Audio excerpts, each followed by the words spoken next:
Till now we were working with synchronous actions, and now it's time to improve our async action.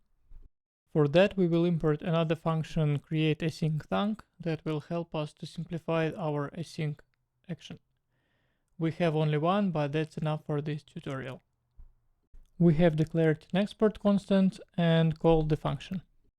The function createAsyncThunk takes two arguments.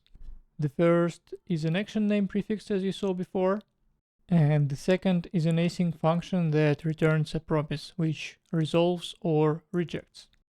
The action we have just created will handle the storage of the promise state, whether it's pending, fulfilled, or rejected.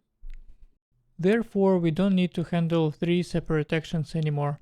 As you remember, for every action handler defined here, Redux Toolkit will create an action creator for us. We don't want this since we already have necessary actions, and therefore we need to handle them in a separate property, extra reducers. And here we define our external action handlers for entering pending state, fulfilled, or rejected. Now we can remove the thunk. As you see, everything works. We still show the data.